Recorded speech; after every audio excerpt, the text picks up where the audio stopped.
zammu atau makna littiba, dan larangan dari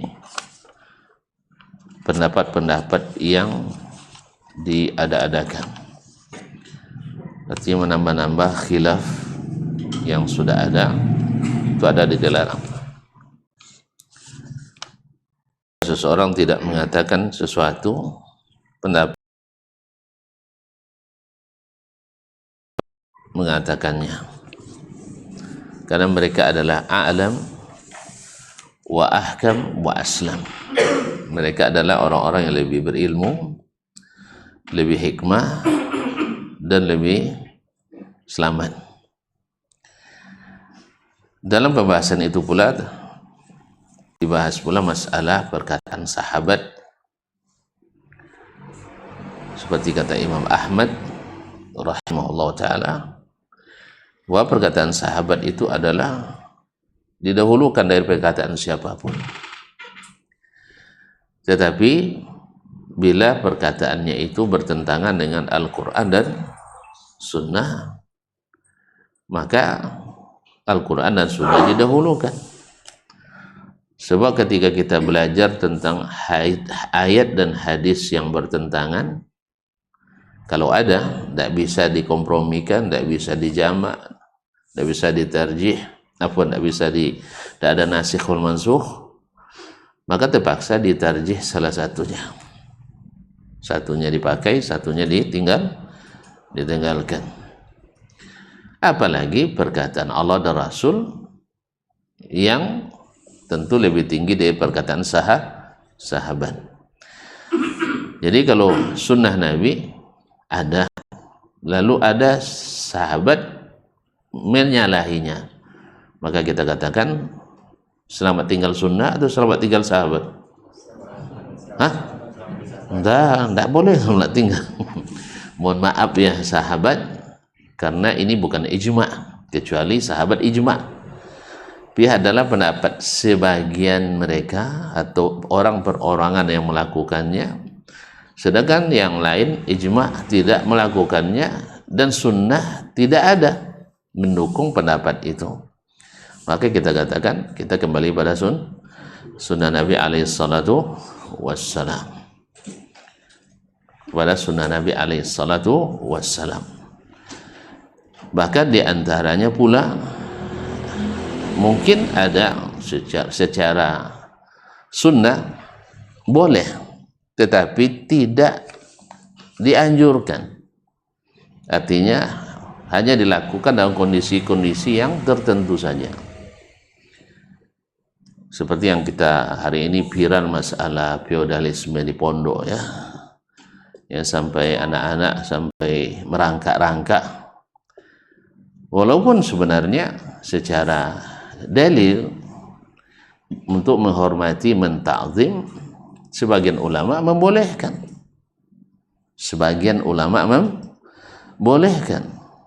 Tetapi apakah itu yang dianjurkan? Ya tidak. Ada kondisi atau hala nadhirah, hal yang sangat-sangat jarang terjadi, artinya menunjukkan bolehnya, tetapi bukan menjadi kebiasaan yang mentradisi, dan bukan dengan berjalan ngesot kata orang. Apa makna ngesot? Saya tidak tahu. Apa? Merayap ya? Iya, oke. Nah, bukan dengan cara seperti itu. Jadi kalau antum katakan misalnya Syekh Fulan seperti Syekh Ibnu Utsaimin mengatakan boleh untuk orang yang betul-betul ditakzim seperti orang tua kita, tapi tetap tidak dianjurkan, tapi kalau ada yang melakukan kita tidak pungkiri, karena ada yang membolehkan memang. Tetapi apakah sahabat pada umumnya melakukan seperti itu dengan Nabi? Tidak. Ada diriwayatkan dari sebagian sahabat yang mencium tangan Nabi alaihissalatu wassalam. Tetapi bukan berarti sahabat sehari-hari asal ketemu Nabi ngesot. Betul bahasanya enggak? Mohon maaf kalau bahasanya tidak bagus, ingatkan saya. Bahasa itu bukan bahasa saya. Kalau bahasa kami jalan main sui, gitu ya. Sama itu ngesot main sui. Sama ya, jalan. Berarti tidak masalah. Jadi bukan masalahnya kita tidak tahu masalah itu, bukan. Ini masalah hala nadirah, keadaan yang jarang. Artinya ketika diboleh hanya sekedar bahwa itu boleh untuk orang yang sangat-sangat istimewa, syekh besar, bukan kiai yang baru gus pangkatnya, yang kadang-kadang juga masih auzubillah masih lebih banyak mainnya daripada ilmunya, ya kan, selawatnya lebih nonjol daripada kajiannya. Kadang-kadang auzubillah banyak pula maksiat kadang di majlis. Apakah itu yang dimaksud? Enggak, bukan itu dimaksud oleh syekh, yaitu membolehkan mencium tangan atau mencium kaki. Jadi kadang-kadang subhanallah, itulah makanya kadang-kadang ada yang namanya, sering saya bilang, ambang bolobio. Masih ingat cerita ambang bolobio? Ulang lagi ya. Hafal kan itu ambang bolobio? Artinya maksud ulama itu begini, tapi orang lain menggunakannya untuk maksud lain. Nah, jadi hal-hal seperti ini ada kejadian nadir, jarang dilakukan oleh sebagian sahabat, tetapi sunnah tidak merekomendasikannya. Kita katakan, mohon maaf, kita lebih kepada sunnah daripada, walaupun ini amalan sebagian as-salaf, karena tidak didukung oleh sunnah Nabi alaihissalam. Justru sunnah Nabi tidak merekomendasikannya. Tanya amalan, ada sebagian sahabat melakukan suatu amalan yang tidak didukung oleh sunnah Nabi alaihissalam. Ada yang disampaikan kepadanya hadis itu sehingga dia merujuk, seperti yang sering kita bahas dalam kitab kajian-kajian kita seperti Ar-Risalah Imam Syafi'i. Kita katakan Umar pernah berijtihad, lalu disampaikannya kepadanya hadis Nabi alaihissalam, hanya dengan rendah hati, dengan penuh ta'zim, dia meninggalkan ijtihadnya, kembali ke hadis Nabi. Tapi ada mungkin sebagian sahabat, dia tidak sampai kepadanya, atau tidak ada yang menegur pemahamannya tadi, sehingga direwatkan sampai ke kita, lalu sampai kepada kita, sunnah seperti ini, yang dia lakukan seperti ini, bertentangan, maka kita lakukan kembali pada sunnah Nabi alaihissalam. Jelas ya? Kalau jelas baru kita merangkak ngesot lagi. Ya, pelajaran selanjutnya. Salah bahasanya, woi kalau salah bilang woi. Nah, siap salah. Nah, berkaitan dengan masalah ini juga, masalah ittiba, yang membuat orang remah ittibanya adalah masalah ilmu kalam. Ustaz, yang bahas kalam itu kan sudah kurikulum resmi kan. Jadi MKDU, mata kuliah dasar umum yang wajib dipelajari. Ya, masalah wajib tidak wajib kan ini kebijakan. Yang buat kebijakan kadang-kadang belum menyadari bahayanya. Sebagaimana kita dulu juga mempelajarinya. Dan waktu itu Masya Allah terasa luar biasa.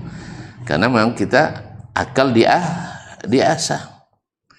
Tapi ternyata akal diasah, tetapi gunanya untuk menggunting Al-Quran dan hadis, untuk membantai Al-Quran dan hadis, mendustakan Al-Quran dan hadis. Nah, inilah, paham sih? Kapan kita tahu bahayanya? Setelah kita bertemu dengan ulama-ulama yang menguasai sunnah Nabi alaihissalatu wassalam. Dulu kita katakan itulah ahlus sunnah itu. Akidah ahlus sunnah itu adalah wujud qidam baqa mukhalafatuhu lil hawadis qiyamuhu min nafsihi qudrat iradat, dan selanjutnya. Itu yang kita. Kalau yang di luar itu bukan ahlus sunnah. Itu ketika kita belum mengenal sunnah Nabi alaihissalatu, wajar. Makanya tuan-tuan jangan terlalu kasar pula, enggak ya. Jadi dakwah itu perlu Ya kayak biar ngajar orang baru berjalan, biasa dah jatuh-jatuh dia. Ini mentang jatuh sekali, tidak bisa kamu berjalan nih katanya. Dia dorong betul lah, itu yang parah kita. Jadi kata ya Syekh bin Baz rahimahullah, inna hadzal zaman zamanur rifqi. Zaman ini adalah zaman berlemah lembut. Fa inna aktsaran muslimin la ya'lamuna umur dinihim, karena kebanyakan orang Islam sendiri tidak tahu urusan agamanya. Kalau tuan-tuan pembawa kebenaran keras, ekstrim, radikal dan gelar lain-lainnya ditambah dengan fitnah-fitnah, itu nampak kalian tuh eksklusif mereka. Tengok semua rakyat, iya tu tidak pandai golak nak turun. Iya, tidak pandai senyum katanya. Akhirnya fitnah itu akhirnya seolah-olah kokoh bahwa saat kalau ngaji sunnah berarti tidak pandai golak. Sesama mereka aja saling tidak balas salam. Salah kita juga sih. Wih. Asal beda pendapat yang sedikit aja kawan kita salah langsung dihajar. Ini kalimat hajar ini bikin masalah juga. Langsung dihajar. Nasallallahu alaihi wasallam. Makanya sering kita ingatkan, hajar itu bukan senjata pertama, tapi senjata terakhir. Bukan senjata pertama, tapi banyak yang menggunakannya menjadi senjata pembuka. Itu yang masalah. Akhirnya seolah-olah yang dikatakan dalam fitnah itu benar adanya, padahal adalah karena kesalahan yang tidak mengikuti sunnah Nabi SAW atas nama sunnah juga. Jadi ya alhamdulillah kita terus belajar ya, berusaha memperbaiki diri. Kalau bantah guru-guru kita jangan disulut, jangan dibawa kompor, kan enggak. Asal bantah Ustaz Fulan yang Ustaz Fulan, murid Masya Allah sibuk bawa korek api kan, bawa bensin, seolah-olah senang dia nengok orang berkelahi itu. Senang dia nengok orang berkelahi. Nauzubillah. Akhirnya orang di zaman ini tidak salah pun dicari juga salah. Tidak salah pun dianggap salah juga oleh orang. Kadang-kadang perkataan syekh kita untuk memukul kita dibuatnya, seperti yang saya katakan tadi. Ya, seolah-olah kita tidak paham perkataan syekh kita. Nah ini kamu tidak tahu rupanya katanya. Subhanallah, bukan tidak tahu, tapi tidak seperti yang anda pahami itu yang diamalkan oleh syekh itu. Kok sekarang baru berdalil sama syekh? Kemana-kemana kemana? Pas untuk ini kan berdalil dengan syekh, tapi pas untuk kebenaran tidak ikut fatwa syekh. Hal-hal yang aneh-aneh seperti ini pakai perkataan syekh, bukan tidak tahu. Alhamdulillah ya, walaupun saya tidak berani mengatakan murid beliau, tapi sudah sering juga duduk di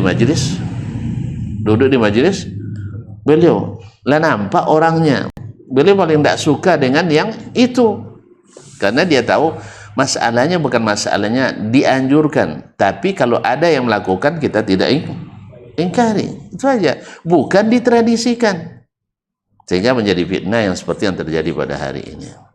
Paham ya? Paham? Dia bukan tidak tahu kita, cuman kita bukan itu yang dilakukan. Makanya yang terserondok-serondok dapat juga semua orang itu ya. Masya Allah, pintar. Tentu orang-orang yang sakit-sakit juga ikut kena virusnya. Ya, ada yang suka dengan virus-virus seperti itu. Ala kulli hal. Qala al-muallif hafizahullah, zammu ilmi al-kalam wa bayanu annahu mansha'u kulli bid'atin wa dhalalah. Yaitu celaan terhadap ilmu al-kalam wa bayan annahu mansha'u kulli bid'atin wa dhalalah, dan penjelasan bahwasanya dia menjadi sumber segala bid'ah dan kesesatan. Ini berat judulnya ya, berat judulnya. Tuh apa aja teruskan.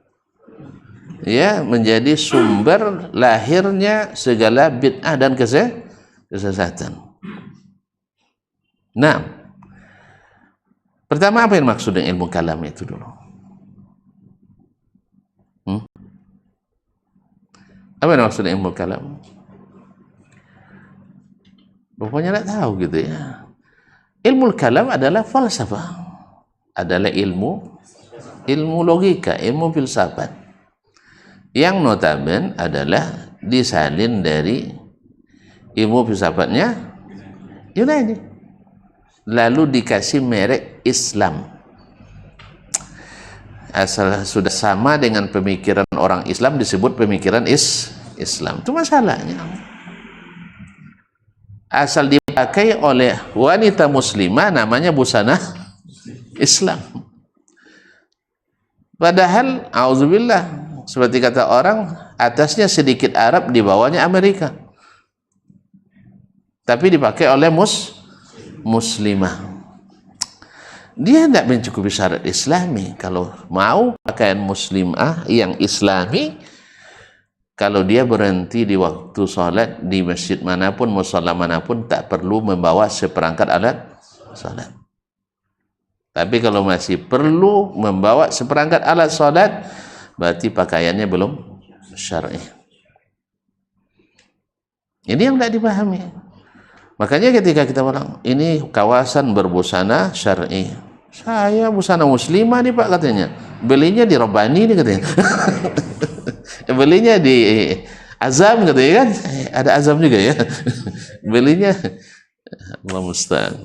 Jadi kaum muslimin dan muslimat, jadi syarat Islamnya tidak ketemu. Sama juga sekarang kita mungkin memberi merek psikologi Islam. Setelah dikaji bukan psikologi Islam, karena bukan diambil dari Quran dan Sunnah, tapi diambil dari psikologi Barat, lalu dicocok logikan dengan orang Islam, bukan dengan Islamnya, tapi dengan orang Islam. Pakar-pakar psikologi yang Muslim, oh ini bagus nih katanya, pas ini. Menurut apa? Menurut apa? Pikirannya, bukan menurut Quran dan Sunnah. Itu pula yang terjadi dulu ketika buku-buku filsafat Yunani diterjemahkan ke dalam bahasa Arab. Akhirnya menjadi salah satu cabang ilmu keislaman, diadopsi oleh orang-orang Islam. Yang namanya pemikiran tentu banyak kesamaan. Akhirnya cocoklah bagi sebagian orang. Nah, masalahnya ketika dihadapkan dengan Al-Quran dan Sunnah, maka banyak yang tidak berkesesuaian. Bukan masalah Al-Quran yang tak logis, tapi cara berpikir orangnya yang tidak logis. Seperti yang sering saya singgung contoh-contoh dalam pelajaran kita sebelumnya. Masih lupa lagi? Memang kalau orang kita ini tanya masih lupa, bukan masih ingat gitu. Nah, masih lupa. Ketika mereka secara ilmu filsafat, secara ilmu logika, ilmu analogi, ilmu qiyas, ketika kita sebutkan Allah di atas arsy, menurut pikiran mereka yang tidak sempurna, yang bilang tak waras, nah, yang tidak sempurna, yang tidak tepat, bahwa segala yang di atas sesuatu mesti menempati yang di bawahnya. Ini kemana? Apa dasarnya ini? Pasti dasarnya analogi. Tahu analogi? Qiyas, perbandingan. Kemana mereka membandingkannya kalau bukan ke makhluk? Berarti rumusnya salah apa keliru? Salah apa keliru? Salah dan keliru. Akhirnya ujungnya apa? Menolak Allah di atas arsy. Ini di bawah akidah, di bawah hukum juga nanti. Ya, banyak orang-orang yang mengikuti cara berpikir ini menjadikan hukum juga berubah karena pikiran tadi. Karena di negeri Arab dulu yang mencari nafkah adalah kaum wanita. Weh, jangan ikut yang salah, weh. Laki-laki. Wanita adalah dinafkahi. Maka menurut mereka turunlah hukum Islam bahwasanya wanita dinafkahi pula. Wanita dinafkahi. Tapi pindah ke negeri lain, ke Indonesia misalnya, wanita yang cari nafkah. Wanita yang cari nafkah. Maka mereka rubah pula hukum. Makanya wanita di Indonesia dapat warisan lebih banyak dari laki. Itulah soko tinggi itu. Tahu tuan-tuan, yang paling banyak kasusnya di Riau dan Sumatera Barat. Nah, sudah turun-temurun yang tanah kampung, tanah rumah untuk anak perempuan. Padahal dasarnya adat bahasa di syarak bahasa di kitabullah. Dalam bab ini omong kosong. Justru adat bersandi hawa bersandi nafsu. Enggak. Jadi pikiran yang jadi dasar sekarang berubah hukum. Paham tuan? Dulu orang Arab, masya Allah, orangnya nafsunya tinggi-tinggi. Kalau orang Indonesia nafsunya lemah-lemah. Mau tuan-tuan? Mau dibilang lemah sahabat? Enggak kan? Sehingga orang Arab kalau musafir wanita mesti pakai mahram. Kalau Indonesia enggak perlu karena laki-lakinya lemah semua. Mas pikiran apa? Jadi begini kalau dasar berpikirnya hanya pakai logika dan hawa. Dan banyak aturan-aturan Islam yang dirubah. Sampai masalah yang nikah, hamil di luar nikah, dinikahkan. Alasannya apa? Menjaga supaya keluarga tidak malu. Akhirnya bikin malu terus. Allah musta'an. Mereka tidak tahu air halal dengan halal aja tidak boleh dicampur, apalagi halal dengan haram. Laki-laki perempuan yang bercerai dengan suaminya dan hamil boleh nikah? Boleh nikah, weh. Mana tahu deh.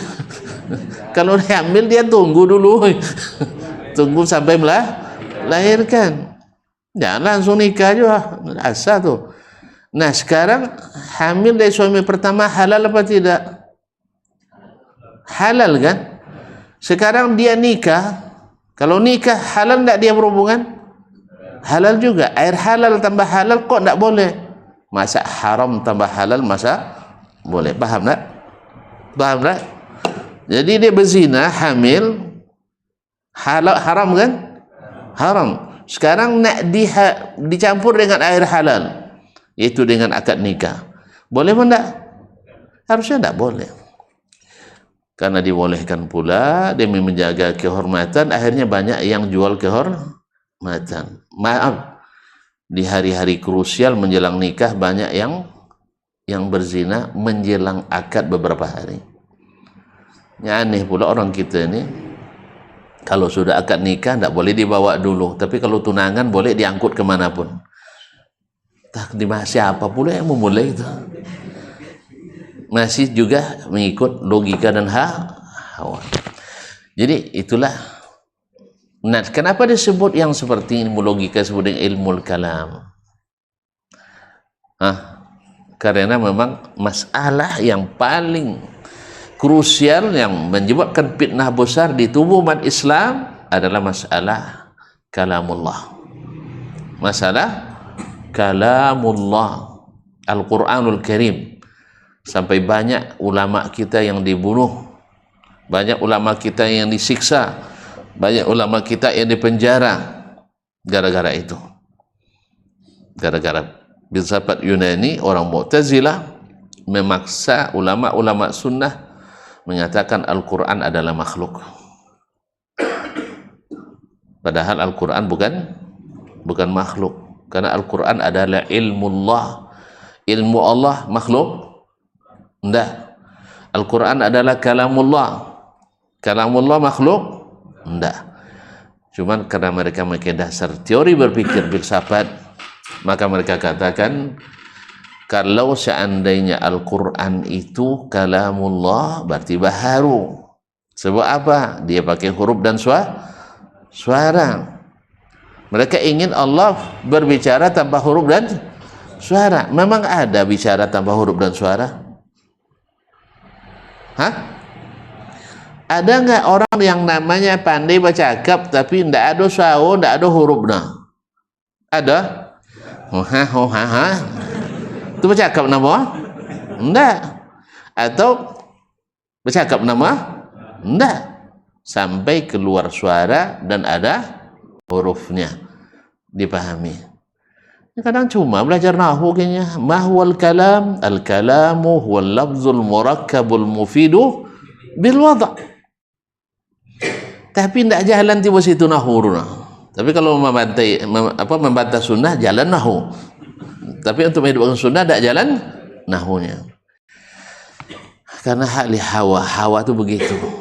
Kalau setuju masuk, kalau tidak setuju tidak. Kalau sunnah tidak setuju, tak setuju akan wajib diterima. Nah, itulah sebabnya dinamakan dengan ilmu kalam, dan orangnya sebut mutakallim, jamaknya al-mutakallimin. Jelas? Dan akidahnya sebut akidah kalamiyah. Akidah kalamiyah. Dan asal muasalnya diadopsi pertama kali oleh Mu'tazilah. Kemudian karena Mu'tazilah nampak sekali sesatnya, akhirnya dicoba oleh aliran-aliran lain untuk meluruskannya. Tetapi macam mana nak meluruskannya? Yang dipakai rumus orang itu juga. Akhirnya apa? Seperti kata sebagian ulama, ibarat mencuci kain kotor dengan najis. Paham tak? Ini kalimat tak itu sebenarnya tak? Cuman kalimatnya tidak itu, saya merubahnya, takut tuan-tuan saya tersinggung. Kalau jangan tidak singgung saya sebutkan. Kena pakaian kotor oleh kuah sate, itu dicucinya pakai sabun juga, yuk kancing, terkencing tahu? Najis apa enggak? Tambah bersih atau apa? Enggak, tambah kotor. Jadi ingin menolak Mu'tazilah yang terang-terangan menolak sifat Allah, dengan pakai metode mereka akhirnya menolak juga sebagian sifat Allah, tapi tidak terus terang. Maka Mu'tazilah dalam bab ini lebih berani dibanding al-mutakallimin. Mereka sembunyi-sembunyi. Kalau kita pakai dengar istilahnya mirip-mirip ikut sunnah, tapi intinya adalah meninggalkan sunnah Nabi SAW. Tadi Ahmad cerita di mobil dia, ketika tanya apa dia maulid karena cinta Nabi, ataupun nak berjanggut, sabun hukum tak wajib dunia, tu maulid wajib. Paham tak? Katanya cinta Nabi, akhirnya bikin acara maulid. Ketika tanya apa nak berjanggut buya, kan janggut adalah sunnah Nabi. Itu kan tak wajib dah. Tu maulid wajib. Itulah. Jadi sebenarnya ikut hawa ceritanya, karena pandai beretorika, padahal intinya adalah ikut keinginan, nafsu dan pikiran. Jelas ya? Taib. Saya, antum cinta Nabi? Iya. Taib. Kenapa isbal? Kan tak haram. Kan ya? Kan tak haram. Tapi maulid kan tak haram meninggalkannya. Haram meninggalkan maulid. Wih, haram. Menurut mereka haram tak? Haram ya. Sehingga orang-orang yang tidak maulid ini eksklusif, berbahaya. Masya Allah, tidak maulid jadi bahaya. Mana lo tak bahaya sih? Justru yang banyak penyelewengan anggaran di maulid itu lah dong. punya potensi untuk penggelapan untuk mar'ab ada anggaran PHBI baik di masjid maupun di pemerintahan. Kalau yang tidak maulid kan tidak ada anggaran yang digunakan. Di mana letak bahayanya? Nanti yang kita tidak paham. Meninggalkan sunnah Nabi tidak bahaya, tapi membuat bid'ah, melaksanakan sunnah Nabi dianggap bahaya. Yang seperti ini yang bahaya sebenarnya. Yang seperti inilah eksklusif sebenarnya. Tapi begitulah dulu Nabi kita alaihissalam nasibnya. Di awal berdakwah dianggap berbahaya oleh orang-orang berbahaya. Dianggap berbahaya oleh orang-orang berbahaya. Dianggap eksklusif oleh orang-orang yang eksklusif. Sabar ya. Salah sendiri kenapa minoritas. Kenapa minoritas. Nah, jadi sebenarnya tuan-tuan ini benci ya sama yang lain ya, kan enggak ya, justru karena sayang, sebab kita tahu ini sesat jalan, ini menyimpang, maka kita ingatkan. Cuman kawan salah paham, Den lo ngajo yangnya kamu pula ngajarin saya, anak kemarin sore ya, umur baru setahun jagung, darah baru setabuk pinang. Nah, itulah masalahnya ya. Tidak mungkinlah yang banyak itu yang salah, pasti yang sedikit yang benar. Iya, pasti sedikit yang benar. Tentu ragu ya, Nabi bilang 73, 72 bermasalah, satu tidak bermasalah. Nah sekarang seluruh dunia bermasalah kecuali satu. Berbahagialah. Makanya buktikan di mana salahnya. Nyaman untuk dia. Kalau salah, Wahabi itu tunjukkan di mana salah, ibadahnya, akidahnya, muamalahnya. Kalau betul salah, siap salah. Serius? Siap memperbaiki diri? Siap. Azan dulu.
أشهد أن لا إله إلا الله اللهم رب هذه الدعوة التامة والصلاة القائمة Kaum muslimin, kaum muslimat dirahmati Allah SWT. Kemudian saya mengatakan wa kadzalika fa min mazhabihim mukhalafatu ahli al-ahwa'i wal bid'ah fil istidlal. Di antara mazhabnya ahli hadis berbeda dengan ahli hawa dan ahli bid'ah dalam mengambil dalil, dalam menggunakan dalil. Ya memang berbeda. Karena memang ahli bid'ah mengambil dalil untuk mengikuti hawanya. Ya, banyak dalam kasus-kasus seperti nanti kita berikan contoh insyaallah. Ulaika allazina la yuqimuna an-nusus asy-syar'iyyah min al-kitab was sunnati waznan. Mereka ahli ahwa dan bid'ah itu tidak memberikan, tidak sedikit pun mengambil berat dengan nas-nas syar'i yang ada dalam Al-Quran dan Sunnah. Tentu saja bila tidak bersesuaian dengan pemikirannya, logikanya. Balhum bihadhihi nusus ila raddi taratan. Mereka terhadap nas-nas ini lebih cenderung menolak, kadang-kadang bita'ni fi sihhati asanidiha, dengan berusaha melemahkan sanad-sanadnya, seperti yang mereka lakukan terhadap hadis Sahih Muslim tentang jariyah, tentang anak perempuan yang mau diberkahkan. Lalu ditanya oleh Nabi SAW, di mana Allah? Maka katanya di langit. Maka kata Nabi SAW kepada sahabat yang nak memerdekakannya, merdekakan dia fa innaha mu'minah, karena dia beriman. Mereka berusaha pula nak melemahkan hadis dalam Sahih Muslim. Di satu sisi nak mensahihkan hadis dalam kitab kumpulan hadis palsu. Allah musta'an. Sehingga kalau mereka menuduh Ahlus Sunnah dengan tuduhan yang sama, biasalah seperti kata pepatah Arab, ramatni bidai hawan sallat. Apa artinya? Lempar batu sembunyi tangan. Padanannya, lempar batu sembunyi tangan. Maling teriak maling. Wa ila ta'wili taratan ukhra. Kadang-kadang tidak ditolak nasnya, tidak bisa dilemahkan karena hadisnya kadang mutawatir atau Al-Quran kan tidak mungkin dilemahkan. Ada ayat lemah, ayat dhaif ada? Tidak ada ya. Ini kan tidak bisa ditolak. Gimana cara nolaknya? Maka dengan cara mentakwilkan, taratan ukhra bitani fi zawr alfaz al-muradah ila tilka al-ukhra al-ba'id anil ghair muradah, atau yaitu dengan menakwilkannya dan mengatakan makna-makna zahir itu adalah kekufuran, sebagai mereka bilang seperti itu. Baru beberapa hari saya mendengar ceramah seorang ustadz di Indonesia ini, siapa yang meyakini Allah di atas arsy maka orangnya kafir, solat di belakangnya tidak sah. Katanya tidak boleh ngapir-ngapirkan orang ya. Cerita aja, hanya cerita. Sekali lagi, ramatni bidaiha wan sallat, lempar batu sembunyi tangan. Inyo makan cuwada gota dia sen kawa. Nah, itu dia makan cuwada, tahu nangka getahnya ditempelkan ke baju kita, akhirnya awak yang tertuduh sah dan tidak makan danya tiang gota di baju ustaz danya. Allah musta'an. Ini perangai. Jadi mereka yang menolak, tapi kita yang tertuduh. Subhanallah. Kemudian memaknai dengan makna-makna yang jauh, yang tidak dimaksudkan,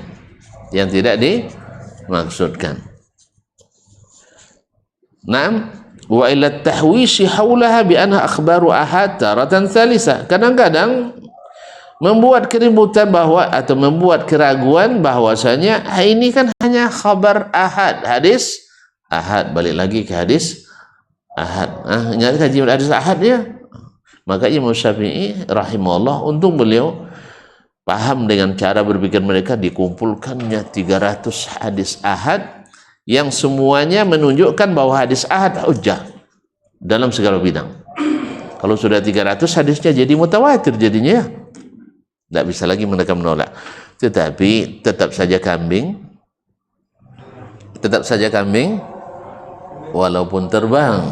Dah lupa lagi. Kisah kambing terbang lupa ya? Hah? Lupa ya? Subhanallah. Ada kisah, Al-Kisah, dicatat dalam sejarah orang masa jahiliyah dulu oleh orang-orang Arab. 2 orang sedang berkelana musafir. Dari kejauhan terlihat titik hitam. Dari jauh hitam nampak. Lalu keduanya bertaruh. Menurut kamu itu kambing? Menurut kamu itu apa benda? Yang satu bilang, menurut saya itu gagak. Ya gagak kan hitam kan? Yang satu bilang, enggak, itu kambing. Kambing kan ada juga kambing hitam. Maka disebut kambing hitam. Akhirnya karena berharap, masing-masing tentu berharap dia yang benar, tentu ada taruhannya. Berkebaculah mereka ke situ. Pas sampai terbang tuh barang. Yang mengatakan kambing tidak mau ngaku, tidak mau dia bayar. Pokoknya tetap kambing walaupun terbang. Ada zatun walau tarat, hanya jadi tamsil. Orang penongkau yang sudah jelas-jelas, tapi dia tolak, disebut kambing terbang. Pokoknya tetap kambing walaupun terbang. Itulah apa ya, citur aja. Nggak mati gas yang dilokur. Nggak bisa debat lagi. Sah? Sudah sejelas itu Allah katakan, sejelas itu Nabi sampaikan, sudah sejelas itu para sahabat mengajarkan, para ulama hadis meriwayatkan, tapi tetap juga ada bersikeras. Ya habislah. Mati gas yang dilakukan. Enggak tahu ya. Nanti ambil gasing. Kalau mati gas yang dilakukan tamsil juga. Enggak ada, habis jurus kita. Sebab kalau sudah kalau gasing itu jatuh ke lubang, dia tidak bisa lagi nendang kiri kanan, sah. Dah habis jurus. Tapi kalau masih di tanah datar, masih bisa diharapkan untuk melawan. Kalau itu tidak usah. Makanya betul kata Imam Syafi'i rahimahullah, kalau berjidal dengan orang berilmu saya selalu menang katanya. Tapi berjidal orang yang tidak berilmu selalu kalah. Jadi oleh sebab itu ngalah aja lah. Ya kan, rumus mengenali sesuatu dengan benar. Kalau tuan-tuan mau cari yang benar dengan salah satu dari 3 cara, tidak ada keempatnya. 1, lihat langsung barangnya. Allah kan tidak mungkin antum lihat langsung, sah? Sahih? Nabi aja tidak dikasih izin melihat, sah? Ada Nabi dapat izin? Tidak. Makanya Nabi sering berdoa pada Allah supaya diberikan izin melihatnya nanti di akhirat. Dalam sujud salat malam sering beliau bilang, warzuqni lazzatan nazari ila wajhikal karim. Ya Allah, beri saya lezatnya memandang wajahmu yang mulia. Ini kawan tidak boleh Allah punya wajah katanya, sah? Nah, ma'asyiral kiram jemaah. Kalau begitu Nabi kok minta? Mungkin Nabi minta yang tidak ada? Oh, artinya maksudnya melihat kekuasaanmu yang mulia. Kekuasaan tidak perlu di akhirat, di dunia juga sudah ada kekuasaan. Semua kekuasaan. Tidak habis kekuasaan semuanya. Allah Ustaz. Na'asyil kiram dirahmati Allah SWT. Jadi kadang-kadang mereka menolaknya dengan alasan hadis ahad. Nah, walaysa zalika litamakunil batili fi qulubihim. Itu tidak lain karena memang kebatilan itu sudah terpatri dalam hati-hati mereka. Terpatri kokoh dalam hati mereka. Naam, fala taral ilma indahum illa al-khawdha bil kalam. Ilmu yang kamu lihat pada mereka hanyalah sekedar retorika dan ilmu kalam. Wasti'malu fi itsbatil aqaidi wal ahkam, dan itulah dasar mereka berakidah dan menetapkan hukum. Maka sudah saya sebutkan tadi, akidahnya berdasarkan pemikiran, hukum yang ditetapkan juga berdasarkan pemikiran. Akhirnya makanya banyak keliru. Habis itu keluar kaidah, asal ada dalil tidak boleh disalahkan. Kan ya? Apa dia mau nonton tuh?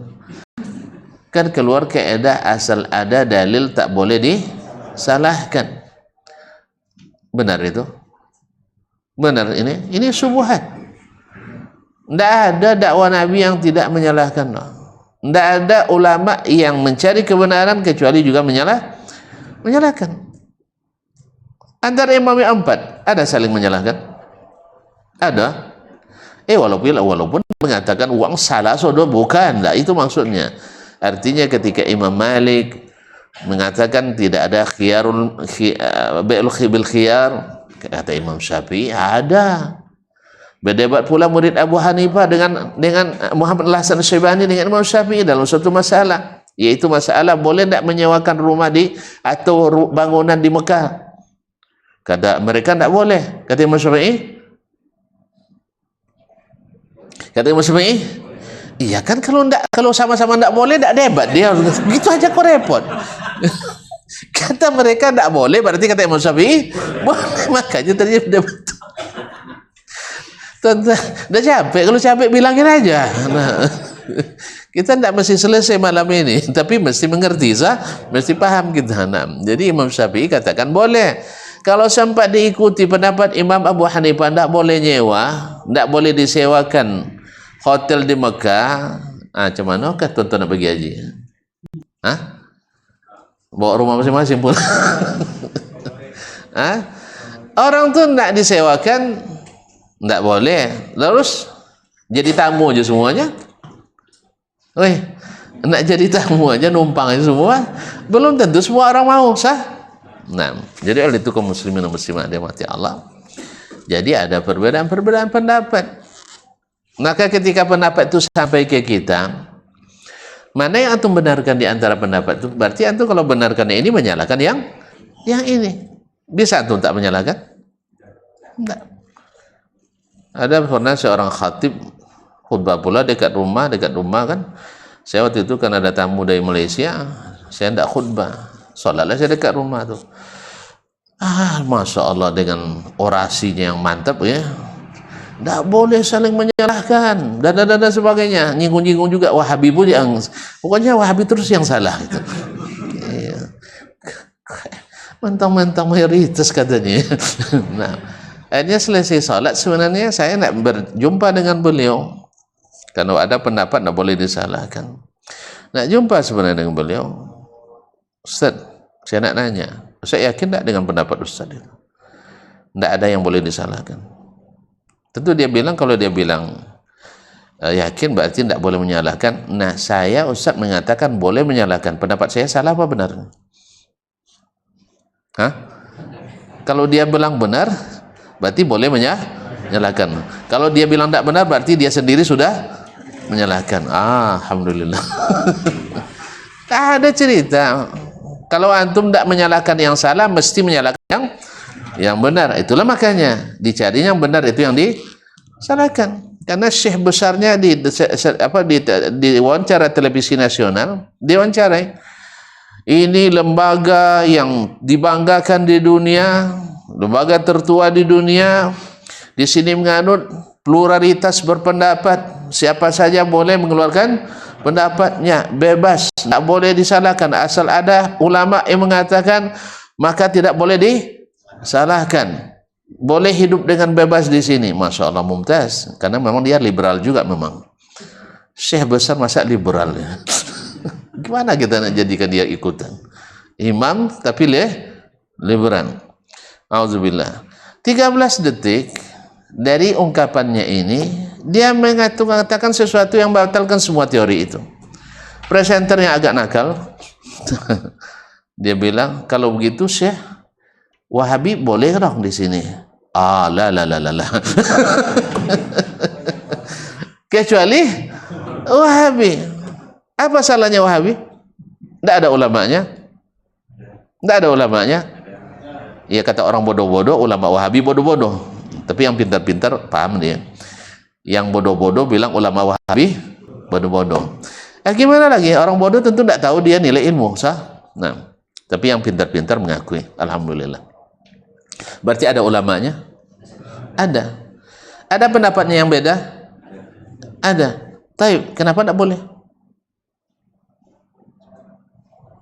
Kenapa tidak boleh? Tahu tuan-tuan? Sama dulu ketika Nabi tidak boleh ngaji di Masjidil Haram.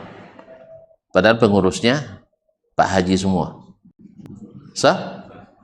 Kan Pak Haji semua. Paman Nabi, Haji Abu Lahab, Haji Abu Jahal, Haji Abu Sufyan sebelum masuk Islam kan? Dan masih banyak haji-haji yang lain. Orang-orang hebat, orang-orang cerdas, orang-orang penuh banyak jasa menjaga keamanan Masjidil Haram. Bukan orang tidak berjasa, bukan orang namanya tidak terukir. Cuman masalahnya melarang Nabi mengaji, dan itu dianggap oleh mereka suatu kebaikan atau suatu keburukan. Melarang Nabi itu baik menurut mereka atau buruk? Baik. Menurut contoh melarang Nabi baik itu buruk? Tergantung. Ya kalau hidup jadi Abu Jahal tonton waktu itu pasti tonton pro pada mayoritas waktu itu melarang Nabi. Padahal tuan-tuan tahu sendiri Nabi tak pernah bohong. Sah tuan-tuan yang bahasa gelar dia Al-Amin. Tuan-tuan tahu sendiri dia adalah orang cerdas, super cerdas. Sah? Ketika ada solusi hampir kalian berperang, dia yang damaikan. Sah? Dan orangnya Masya Allah sangat sosial. Apapun kegiatan masyarakat nomor 1 terus. Sah? Terus di mana salahnya? Kajinya beda. Kajinya beda. Dia tidak mau menerima bid'ah sah? Dia sendiri aja yang benar. Begitulah lebih kurang. Dia sendiri yang benar semua. Yang lain semua salah. Itu yang pertama dapat tuduhan itu adalah Nabi antum, Nabi Muhammad sallallahu alaihi wasallam. Karena apa? Karena kita kita semazhab dengannya. Yang salah harus dikatakan salah. Bukan semazhab dengan orang tuh. Tidak boleh saling menyalahkan. Kan Nabi kenapa Nabi bilang? Karena menyalahkan. Sah? Iya enggak? Kalau Nabi bilang jangan sembah berhala, berarti menyembah berhala salah enggak tuh? Iya, namanya dilarang berarti salah. Ketika diajak Nabi berunding, kalau gitu Mat, biar kita win-win solution. Sah? Kamu aman pula berdakwah, kami nyaman pula tidak diganggu olehmu. Gini aja lah, kita sama-sama mengakui kamu benar, kami pun tidak salah. Berarti tidak boleh menyalahkan. Ini usulan orang mana? Orang jahiliyah. Kami jangan disalahkan, kamu pun kami beri kebebasan. Kan masalahnya kamu tuh karena nyalahin kami, itu masalahnya. Sah? Kamu kira tidak ada ulama kami? Kamu kira orang-orang nenek moyang kami itu bodoh? Sah? Kan itu kan? Akhirnya turun Allah sendiri, kita beribadah menurut agamamu sebulan, bulan depan ikut acara kami. Jelas? Diterima oleh Nabi? Turun Allah yang jawab, qul ya ayyuhal kafirun. Lalu datang pula orang mengatakan dengan dalil lakum dinukum waliyadin, tidak boleh bilang kafir pada orang kafir. Ada kan? Kenapa Allah sendiri mengakui agama mereka? Lakum dinukum waliyadin. Kamu agama kamu ambil pula, agama saya pula. Berarti tidak boleh saya menyalahkan. Tidak boleh bilang orang kafir. Pak tanya kayaknya di mana ayat lakum dinukum waliyadin dosanya? Problem. Baru teringat di surat Al-Kafirun. Apa awalnya? Qul ya ayyuhal kafir. Allah yang nyuruh, hai orang-orang kafir. Jadi itulah akibat ndak baca awal, ndak baca akhir, ambil tengah. Inilah metode berpikirnya dan cara beragamanya ahlul kalam. Ambil tengah-tengah. Yang tengah-tengah lah diguyok dia apa? Dia kumbang. Ke bawah ndak berurat, ke ujung ndak berpucuk, ke atas ndak berpucuk, di tengah diguyok dia kumbang. Itu dia pakai dan kena guyok tu. Tentu balapuk barang tu. Deh, mohon maaf ya. Ana emosi pula dengan antum ya. Mentang-mentang di tengah jemaah sendiri semang. Nah, itu kenyataan kaum muslimin dan muslimat rahmati Allah SWT. Jadi menolak dengan karena kebatilan itu sudah kokoh dalam jiwanya. Sejelas apapun ayat tak akan bermanfaat kecuali Allah yang merubahnya. Nah, maka kata Syekh, para talal ilma indahum illa al-hawdhu bil kalam wastamur bi ithbatil aqdi wal ahkam wal akhza bi dalailil falsafah, dan menjadikan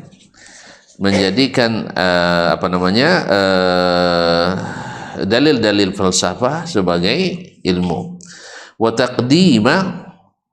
taqdimi qawaidi Aristo wa Buqrat wa ghairihima minal mulhidin ala qaulillahi ta'ala al-muhkamil matin, dan mendahulukan kaedah-kaedah Aristoteles, Socrates dan lain-lainnya dari kalangan ateis dari perkataan Allah SWT.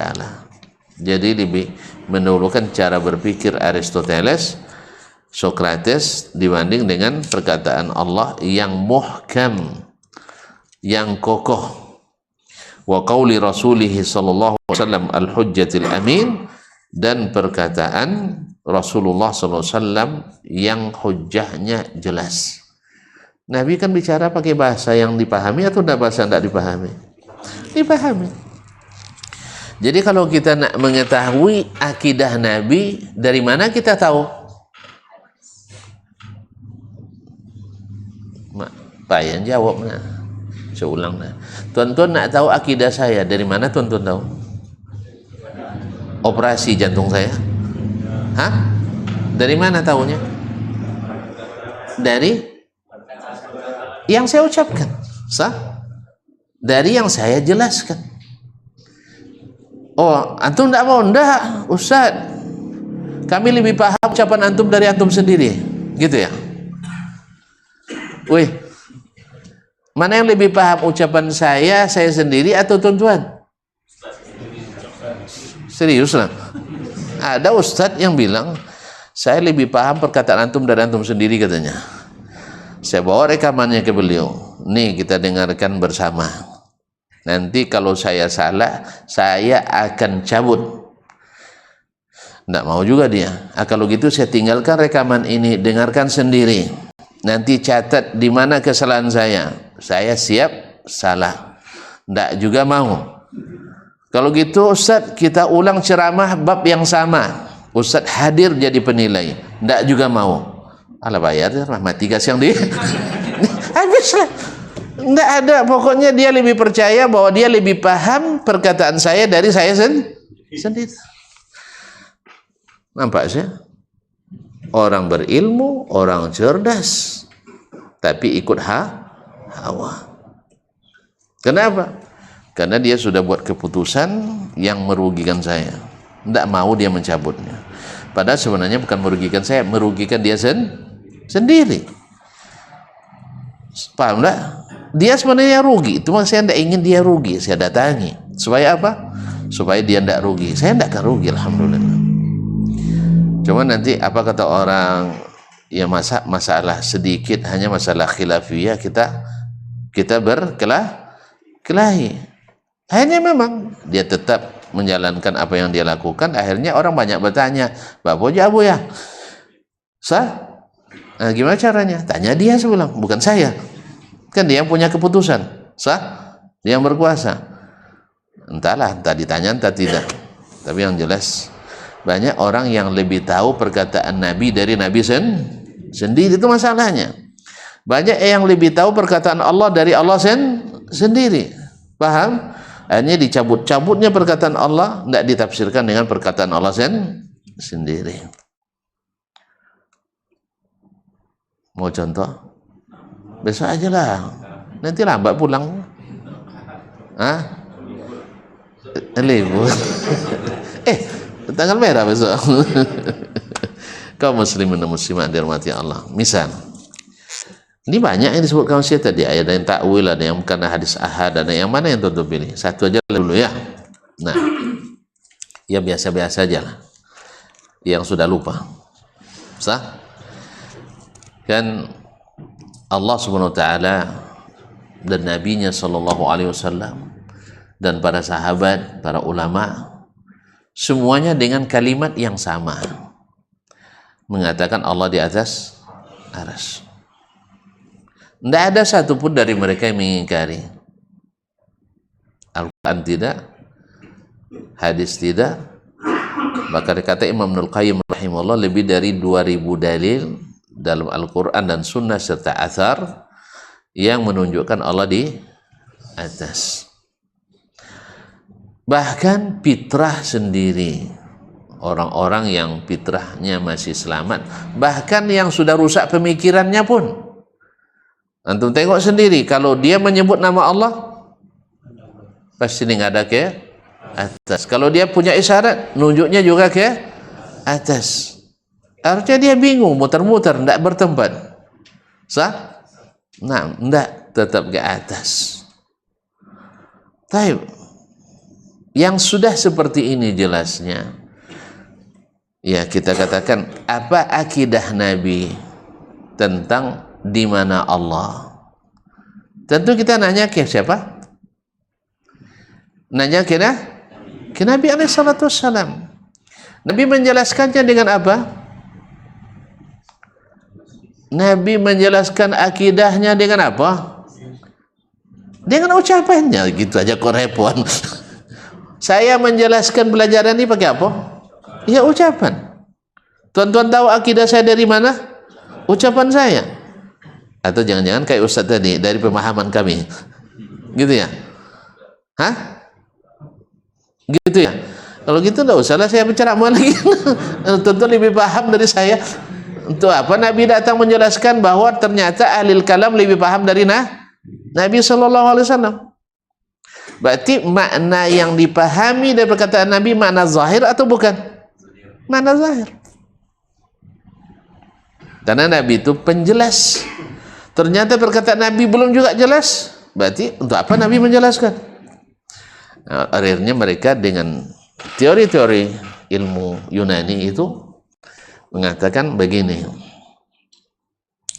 Kalau Allah di atas, berarti Allah butuh tempat. Sekali lagi saya katakan, dasarnya apa? Dasarnya apa? Mereka ada kunjungan ke arsy, ada visitasi ke arsy. Untuk membuat akreditasi, ada visitasi ke arsy? Nggak ada. Ada yang membuat penelitian? Ada yang wawancara dengan Allah? Hah? Wawancara dengan Jibril? Wawancara dengan Nabi? Nggak ada juga. Berarti di mana mereka tahu bahwa Allah kalau di atas mesti butuhkan tempat?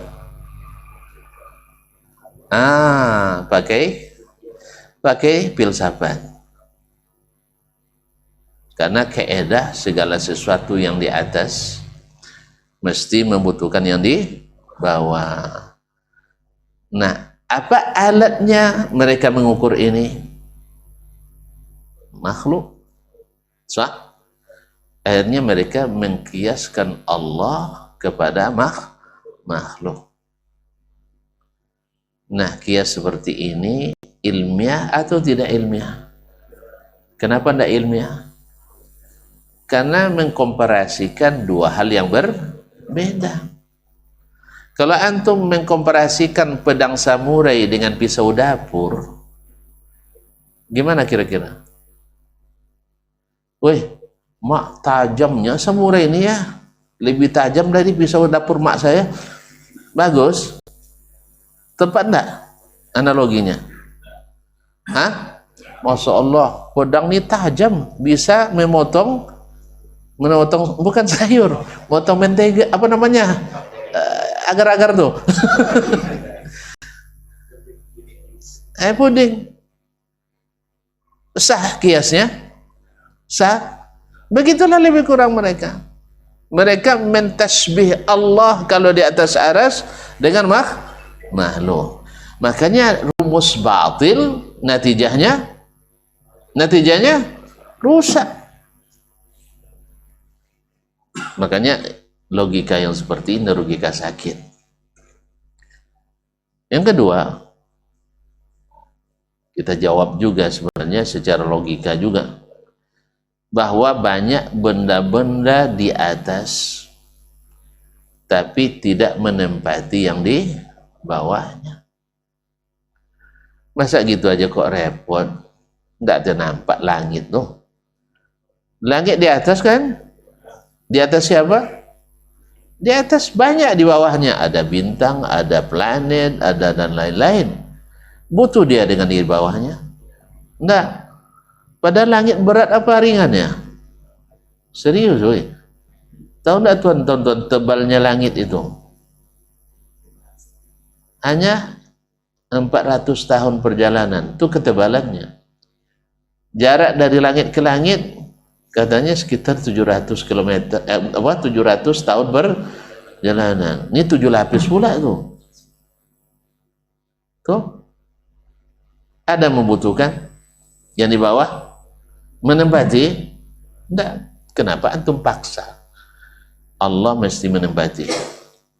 Berarti kaidah sakit. Sah?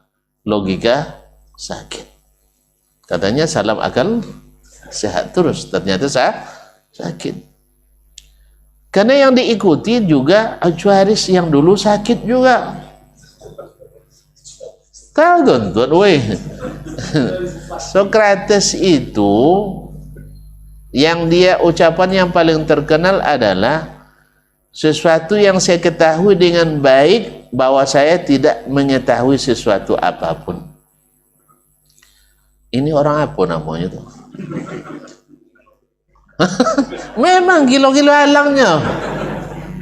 Matinya pun mati buruk. Matinya pun mati buruk. Acuaris, gurunya, tidak lebih baik juga dari dia. Bahwa segala sesuatu yang ada pencipta, iya. Cuman siapa? Dia menyebut faktor X. Jadi guru faktor X itu adalah Aristoteles. Kalau dia tidak mengenal Allah, lalu antum pakai rumus dia untuk mengenali Allah, itulah makanya tidak kenal dengan Allah SWT. Hanya gara-gara cara berpikir orang sakit, akhirnya menolak Al-Quran dan hadis Nabi alaihissalatu wassalam. Sehingga lahirlah kaidah bahwa ayat-ayat sifat adalah ayat-ayat mutasyabihat. Mutasyabihat bagi siapa? Bagi yang tidak paham. Tapi bagi orang yang paham mutasyabihat, tidak, muhkamat. Akhirnya, ma'asyarul kiram dirahmati Allah, tidak bisa dengan menolak hadis, akhirnya ditolak dengan takwil, atau ada lagi hantu lain namanya tafwid. Ya, teganya antum mengatakan Nabi tidak tahu maknanya, sahabat tidak tahu maknanya. Masa mana istawa Nabi tidak tahu? Kalian tahu maknanya. Nabi dan sahabat tidak tahu, enak aja ya. Ini tahu diuntung. Iya kan, mohon maaf, menisbatkan tafwid bahwa sahabat dan Nabi tidak tahu makna istawa, lalu datang syekh-syekh kita di abad keempat dan seterusnya tahu makna istawa, ternyata maknanya istaulah. Masya Allah, 4 abad orang tidak tahu, tiba-tiba datang orang di abad keempat tahu. Ini tidak pelecehan tuh? Pelecehan tidak? Cuma kan jadi ulang-ulang je lah. Kalau sempat ayah antun bilang tidak tahu sama orang, ayah saya yang tahu, marah enggak tuh? Nabi masa enggak tahu maknanya? Entah, wallah musta'an, entah disadari atau tidak makna ini, karena kadang-kadang orang kan tidak pernah mendengar seperti ini. Yang dia dengar hanya seperti saya dulu mendengar dari syekh kami, kalau Allah di atas aras berarti butuh pada aras, kalau itu berarti bukan Allah di atas aras tapi adalah kekuasaannya. Apa sih istimewanya kekuasaan Allah? Ada di mana-mananya. Apa sebut boleh di atas aras? Akhirnya perkataan Allah jadi sia-sia. Kalau masalah kekuasaan tidak perlu pakai dalil doy. Kekuasaan Allah ada di langit, ada di bumi, bahkan di akhirat. Tidak perlu ada dalil, tahu gitu itu. Tapi ketika Allah khususkan Allah di atas aras, berarti jangan lagi makna kekuasaan. Tidak ada makna kekuasaan itu dong. Ma'asyarul kiram dirahmati Allah SWT. Ini contoh mengikut pemikiran Asy'aris. Makanya saya menamakannya dengan ilmu kalam, karena semua yang terang jadi kalam gara-gara ilmu ini. Memang sampai-sampai ada yang mengatakan karena ilmu kalam ini bahwasanya siapa yang bahwa aras itu alamat palsu Allah, terus alamat asli mana? Allah mawjudun bila makan, Allah ada tempat-tempat. Hadisnya hadis palsu, ini yang asli. Jadi yang asli Allah tidak diketahui di mananya. Kalau tidak tahu di mananya, tuan-tuan, tiap hari malaikat melaporkan amalan kita. Ada shift malam, ada shift siang. Yang shift siang tadi maghrib sudah naik, nak melaporkan amalannya, amalan kita. Terus laporannya dibawa kemana? Tidak tahu alamat. Di mana bersyarat tuh laporan tuh? Lucu tuh. Itu bersyarat-syarat lah laporan tuh. Taib, ketika Jibril turun, berapa tahun Jibril turun bawa wahyu ke Nabi SAW. Setiap dia nak turun, minta dulu wahyu kepada siapa? Allah. Kalau Allah tidak dia ketahui, bingung Jibril. Mana lah Allah tuh ya katanya. Taib, setelah dia menyampaikan wahyu, dia balik kemana? Ke atas melaporkan. Gitu aja kok repot dia. Gara-gara faktor X. Subhanallah. Makanya kaum muslimin dan muslimat, bahaya memang mansya, yaitu terbitnya segala bid'ah dan kesesatan dari ilmu kalam. Nasallallahu alaihi wasallam. Lalu mereka buat fitnah. Tanpa ilmu kalam kita tidak bisa menghadapi Mu'tazilah. Buatlah kisah bahwa Imam Ahmad kala berdebat sama orang Mu'tazilah. Enak aja dia bilang, untung dicatat oleh ahli sejarah. Dipaksa Imam Ahmad sebenarnya tidak mau berdebat, karena berdebat sama orang berilmu tuh tidak ada selesainya. Tapi karena dipaksa oleh Khalifah Al-Mu'tasim, akhirnya mau Imam Ahmad 3 hari berdebat. Ketiga-tiga harinya dimenangkan oleh Imam Ahmad, tapi media ahli bid'ah mengatakan yang menang. Waktu itu kan belum ada live streaming kan. Di zaman yang sudah ada live streaming, rekaman pun jelas kalahnya, tapi dianggap maka Ustaz itu deh ininya. Memang singa kita ini hebatnya. Memang, makanya kaum muslimin dan muslimat yang kalah tidak mau ngaku kalah. Sebab apa? Baginya bukan mencari kebenaran. Nah, hanya Imam Ahmad diisukan kalah, tapi dicatat oleh Ibnu Katsir dalam Bidayah wan Nihayah dengan sanadnya bahwasanya ketiga-tiga hari itu orang itu sudah kalah. Imam Ahmad sendiri mereka ramai-ramai. Imam Ahmad sendiri mereka ramai-ramai. Imam Ahmad hanya bilang bawa ke sini satu ayat atau satu hadis atau ijma' sahabat yang mengatakan apa yang antum yakini itu saya akan yakini. Tentu mereka tidak punya.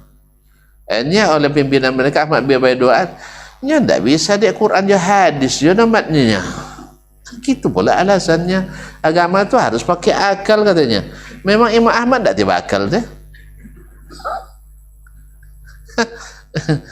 Lalu kata Imam Ahmad rahimahullah, subhanallah ajibun amru. Kamu ni aneh.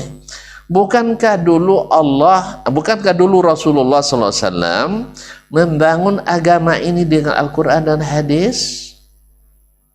Dan itu sudah cukup? Lalu kamu bilang tidak cukup. Kamu lebih hebat dari Rasulullah. Tentu kan patah lidah juga dia. Kalau dia bilang lebih hebat dari Rasulullah, kafir dia. Sah? Nah, ma'asyul kiram dirahmati Allah. Akhirnya Al-Mu'tasim marah-marah sama orang Mu'tazilah. Jawab dia, kan kalian yang bilang dia sesat. Ternyata kalian tidak bisa jawab mereka. Mulailah Mu'tasim melunak pada Imam Ahmad. Tapi dasar pemimpin kalau dekat-dekat dengan para pembusuk, akhirnya dibusukin lagi sama Amirul Mukminin. Dibisikkannya, ini Ahmad ini kalau kamu anggap benar dan kamu lepaskan, ingat reputasimu rusak, reputasi ayahmu Al-Ma'mun rusak. Orang akan mengatakan ternyata khalifah telah berbuat zalim dan salah. Tentu tidak mau dia bilang salah kan? Sah? Akhirnya ikut pembusukan itu jadinya.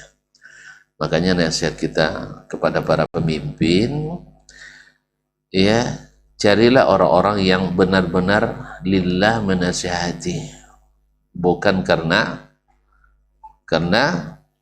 ingin menang sendiri.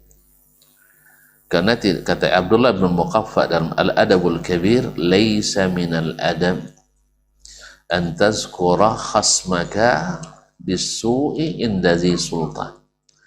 Kamu termasuk tidak beradab ketika menyebut keburukan musuhmu di depan penguasa.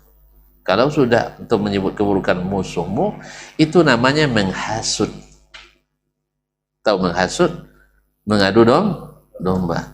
Yang namanya penguasa, merasa berkuasa, cenderung untuk zalim.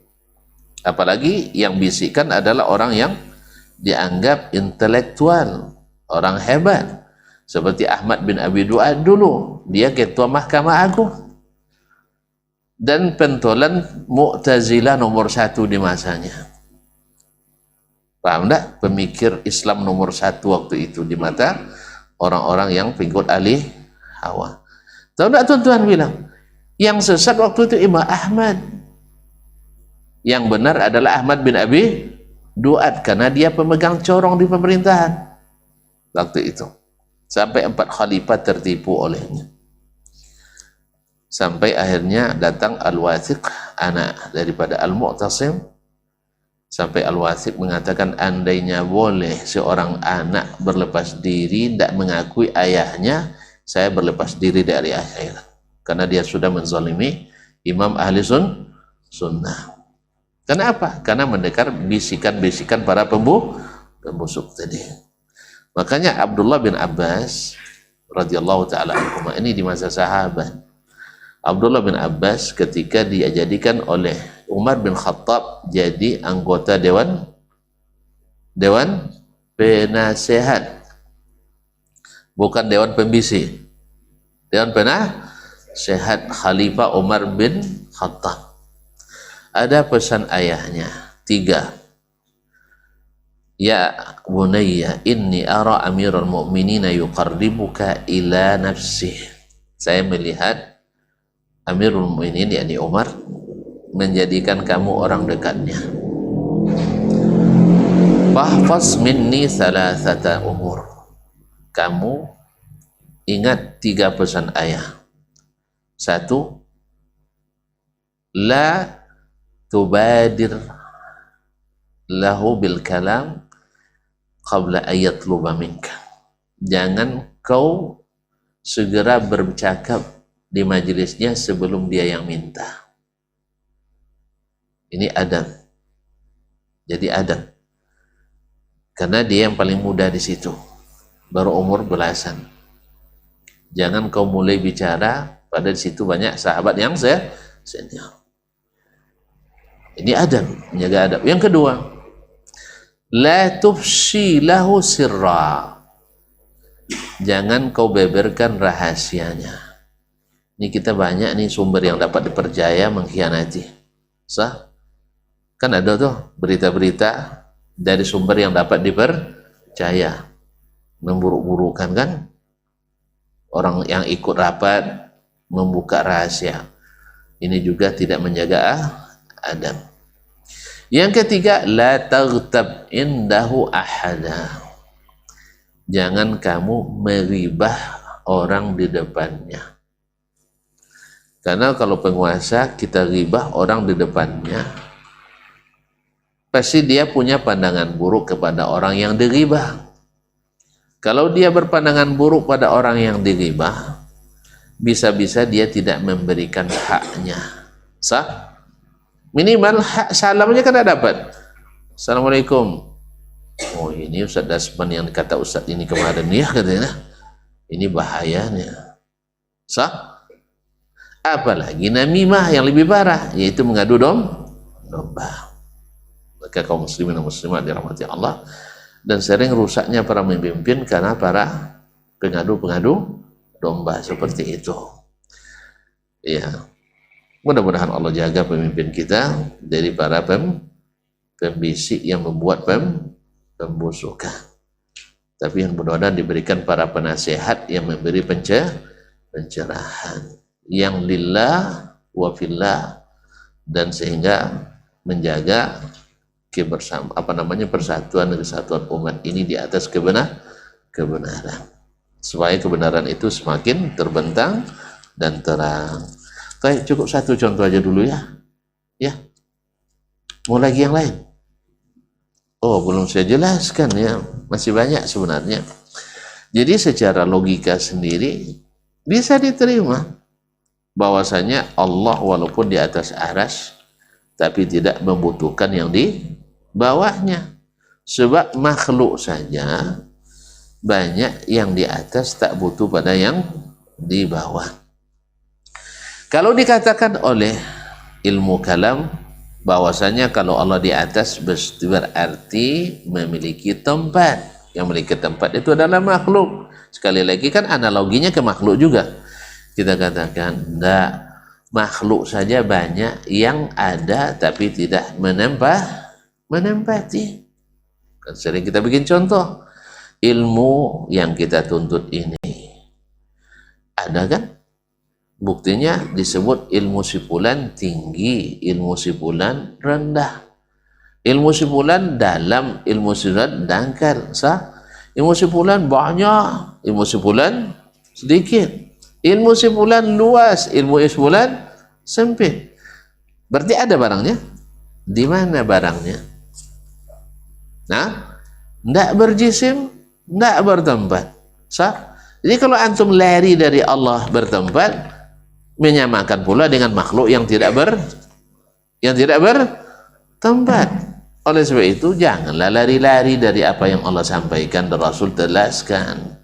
Sehingga antum nanti ke sana saya kejar juga, ke sini saya kejar juga. Sah? Naik ke atas, wah jauh-jauh, naik ke bawah, kita kejar juga. Antum katakan takut Allah menyerupai makhluk karena bertempat, antum kena Allah menyerupai makhluk yang tidak bertempat, karena di antara makhluk ada yang tidak bertempat. Antum takut kalau Allah di atas, berarti berjisim. Antum lari juga ke makhluk yang tidak berjisim. Makanya jangan ikuti pikiran yang tidak sehat, tapi ikutilah wahyu yang sehat dan pikiran harus tunduk kepadanya. Jelas? Nah, kesesatan pemikiran tadi lahir dari ilmu kelam tadi. Lebih dominan kelamnya itu daripada terangnya. Padahal Allah sudah jelaskan dengan terang, Nabi SAW juga sudah menafsirkan dengan jelas. Alhamdulillah, besoklah kita sambung lagi. Ya, jangan habiskan semua saat malam ini. Besok tidak asik lagi. Masih banyak. Terima kasih. Ada yang mau ditanyakan? Alhamdulillah. Berarti tidak kelam ya. Terang. Terima kasih dan mohon maaf. Wabillahi taufiq wa hidayah. Wallahu ta'ala alam. Wassallallahu ala nabiyyina Muhammad wasallam. Wassalamualaikum warahmatullahi wabarakatuh.